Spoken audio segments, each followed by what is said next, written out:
ये कोई कहानी नहीं, ये हमारी एक व्यूअर सारा का एक ऐसा सच्चा वाकया है जिसे सुनकर आपके रोंगटे खड़े हो जाएंगे। उनके घर में काम करने वाली एक सीधी सादी नौकरानी की बेटी का एक ऐसा दोस्त था जिसे कोई देख नहीं सकता था। एक ऐसी दोस्ती जो मासूमियत से शुरू हुई और एक डरावने सपने में बदल गई जिसने पूरे घर को खतरे में डाल दिया। ये कहानी उस वक्त की है जब मैंने अपना नया घर लिया था। घर बड़ा था और काम का बोझ भी ज्यादा, इसलिए मुझे एक नई काम वाली की जरूरत थी। इसी तलाश में मुझे शबाना मिली, एक संजीदा और खामोश मिजाज की औरत। उसका काम साफ सुथरा था और वो वक्त की पाबंद थी।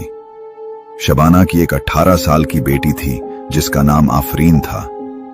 आफरीन की आंखें बड़ी और गहरी थीं और उसके चेहरे पर हमेशा एक सुकून भरी मुस्कुराहट रहती थी। अक्सर वो अपनी मां के साथ काम पर आती थी। वो ज्यादा बात नहीं करती थी, बस अपनी दुनिया में मगन रहती थी।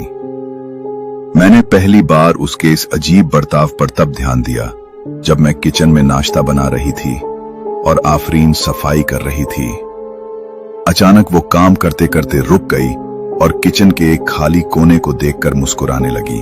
मुझे लगा वो किसी ख्याल में खो गई है। फिर मैंने उसे अपने आप से बात करते हुए सुना। वो धीरे से कह रही थी, अच्छा तो आपको लस्सी पसंद है? मैं बाजी से कहती हूं कि वो आपके लिए भी बना दें। मैंने हैरान होकर पूछा, आफरीन तुम किससे बात कर रही हो? वो हंसते हुए बोली, बाजी, मेरे दोस्त से।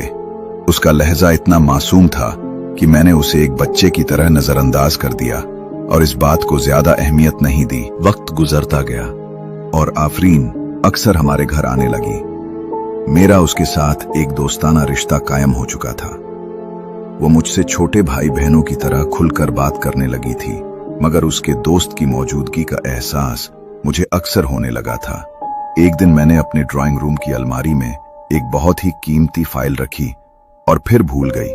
मैं घंटों उस फाइल को तलाश करती रही। मेरा सर दर्द से फटा जा रहा था। उस दिन आफरीन काम पर नहीं आई थी। मैंने परेशानी में शबाना को फोन किया और उसका हालचाल पूछा। जब मैंने उसे फाइल के बारे में बताया तो वो खामोश हो गई और कुछ देर बाद बोली, बेगम साहिबा, मैं आफरीन से पूछकर बताती हूँ। कुछ देर बाद शबाना का दोबारा फोन आया। वो बोली, बाजी, आफरीन ने बताया है कि वो फाइल आपने अलमारी के तीसरे खाने में रखी थी और उसके पीछे एक पुरानी डायरी पड़ी है, इसलिए वो नजर नहीं आ रही है। मैंने तेजी से जाकर देखा तो वाकई में ऐसा ही था। मेरी हैरत की इंतहा न रही। मैंने फौरन आफरीन को फोन करके शुक्रिया अदा किया और उससे पूछा, बेटा तुम्हें ये कैसे मालूम हुआ? वो मासूम लहजे में बोली, बाजी, मेरे दोस्त ने मुझे बताया था। उसने बताया कि आप बहुत परेशान हैं। इस वाकये के बाद मेरे अंदर खौफ और तजस्सुस दोनों पैदा हो गए। मुझे यकीन हो गया कि आफरीन का ये दोस्त सिर्फ उसके ख्यालों का हिस्सा नहीं है। मैंने एक दिन हिम्मत करके आफरीन से पूछा, आफरीन तुम्हारे दोस्त का क्या नाम है और वो कैसा है?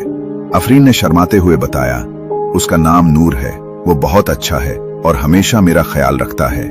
उसने मुझे बताया कि नूर बचपन से उसके साथ है और वो हमेशा उसकी हिफाजत करता है। वो चीजें ढूंढने में मदद देता है, लोगों के आने से पहले बता देता है और कभी कभी तो छोटी मोटी बीमारियों से भी बचा लेता है। फिर एक दिन मेरे छोटे बेटे के साथ एक खौफनाक हादसा होने से बच गया। वो घर के स्टोर रूम में खेल रहा था जहां पुरानी चीजें पड़ी थी। मैं किचन में काम में मसरूफ थी। आफरीन अचानक मेरे पास आई और उसका रंग पीला पड़ा हुआ था। उसने कहा, बाजी, जल्दी से स्टोर रूम में जाकर देखें। मेरे दोस्त ने मुझे बताया है कि वहां बिजली की तारों में कुछ गड़बड़ हो रही है। मैंने उसकी बात सुनकर फौरन स्टोर रूम की तरफ भागी। वहां मेरा बेटा एक पुरानी अलमारी पर चढ़ने की कोशिश कर रहा था और उसके बिल्कुल करीब ही एक खुली तार पड़ी थी जिससे हल्की हल्की चिंगारियां निकल रही थीं। अगर मैं वक्त पर ना पहुंचती तो एक बड़ा हादसा हो सकता था। इस वाकये ने मेरे शौहर को भी हैरान कर दिया। वो पहले से आफरीन का वहम समझते थे, मगर अब उन्हें भी कुछ सोचने पर मजबूर होना पड़ा।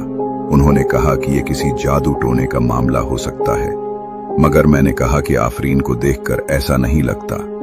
वो तो एक मासूम लड़की है जिसका दोस्त उसे फायदा पहुंचा रहा है। इस वाकये के बाद से मुझे आफरीन का दोस्त सिर्फ एक फरिश्ते जैसा दोस्त लगने लगा था। मगर कहानी में एक मोड़ तब आया जब आफरीन के बर्ताव में बदलाव आने लगा। वो दिन ब दिन कमजोर और उदास दिखाई देने लगी। उसकी आंखों में जो पहले एक नूर था, अब एक अजीब सी थकावट और खौफ दिखाई देता था। वो अक्सर हमारे घर काम करने से कतराने लगी। जब मैंने उससे पूछा तो वो बताती कि उसके दोस्त को यहाँ आना अच्छा नहीं लगता। वो कहता है कि यहाँ बहुत शोर है। उसका दोस्त उससे कहता है कि वो लोगों से ज्यादा बात न करे और सिर्फ उसकी बात सुने। ये बातें मुझे परेशान करने लगी। एक दिन आफरीन काम के दौरान बेहोश होकर गिर गई। जब उसे होश आया तो वो बहुत डरी हुई लग रही थी। उसने मुझे बताया, बाजी, मेरे दोस्त को गुस्सा आ गया है। उसने मुझसे कहा कि मैं सबसे क्यों बात करती हूँ। मुझे एहसास हो गया कि ये दोस्ती अब एक बोझ बन चुकी है। नूर अब सिर्फ एक दोस्त नहीं रहा था, वो आफरीन को अपने काबू में लेना चाह रहा था। इसके बाद नूर का गुस्सा बढ़ता गया। वो अब सिर्फ आफरीन को तंग नहीं कर रहा था, बल्कि शबाना और उसके शौहर को भी नुकसान पहुंचाने की धमकियां दे रहा था।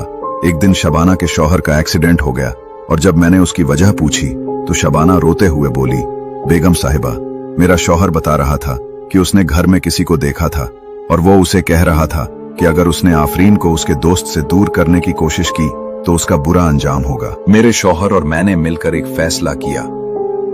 हमने एक बुजुर्ग बाबा जी से राब्ता किया और उन्हें सारा मामला सुनाया। बाबा जी ने कहा कि ये कोई जिन है जो आफरीन से दोस्ती के बहाने उस पर कब्जा करना चाहता है। उन्होंने हमें बताया कि ऐसे जिन पहले दोस्त बनकर आते हैं, लोगों का भला करते हैं ताकि उनका भरोसा जीत सकें और फिर उन्हें धीरे धीरे अपने काबू में कर लेते हैं। बाबा जी ने हमें एक दिन आफरीन को उनके पास लाने के लिए कहा। उस दिन मैं और मेरे शौहर आफरीन को बाबा जी के पास ले गए। आफरीन वहां आने से बहुत डरी हुई थी और उसके जिस्म में एक अजीब सी कंपकंपी तारी थी। जैसे ही हम बाबा जी के पास पहुंचे, आफरीन ने चीखना शुरू कर दिया और वो बेहोश होकर गिर गई। बाबा जी ने कुरान की आयतें पढ़ना शुरू की और आफरीन के करीब जाकर दम करने लगे। आफरीन का जिस्म अजीब तरह से हिलने लगा और उसके मुंह से एक गहरी और खौफनाक आवाज आने लगी, इसको मुझसे दूर मत करो, ये मेरी दोस्त है। ये आवाज आफरीन की नहीं थी, ये नूर की आवाज थी। बाबा जी ने लगातार आयतें पढ़ना जारी रखा और उसके साथ एक जंग लड़ते रहे। नूर ने आफरीन के जिस्म पर पूरा कब्जा कर रखा था और वो बाबा जी को धमकियां दे रहा था। 2 घंटे तक ये सब चलता रहा। आफरीन का जिस्म पसीने से भीगा हुआ था और वो लगातार लड़खड़ा रही थी। आखिरकार बाबा जी ने एक अमल किया जिससे नूर आफरीन के जिस्म को छोड़कर चला गया। आफरीन बेहोश होकर जमीन पर गिर गई। बाबा जी ने उसे दम किया और पानी पिलाया। जब उसे होश आया तो उसे याद नहीं था कि क्या हुआ था। उसने बताया कि वो बेहोश होने से पहले अपने कमरे में खड़ी थी। इस वाकये के बाद से आफरीन ने फिर कभी अपने दोस्त का जिक्र नहीं किया और ना ही उसे किसी अनदेखे दोस्त से बात करते हुए देखा गया। आफरीन अब एक नॉर्मल जिंदगी जी रही है। उसने वो दोस्त खो दिया जो उसकी हिफाजत करता था, मगर उसने अपनी आजादी हासिल कर ली। शबाना और आफरीन अब भी हमारे घर काम करती हैं। आफरीन की आंखों में अब वो खौफ नहीं है, बल्कि एक नई चमक और जिंदगी की रोशनी है। ये थी सारा की कहानी। अगर आप या आपके किसी जानने वाले के साथ ऐसा कोई वाकया पेश आया है तो हमें कमेंट्स में जरूर बताएं। शायद आपकी कहानी अगली वीडियो में शामिल हो जाए।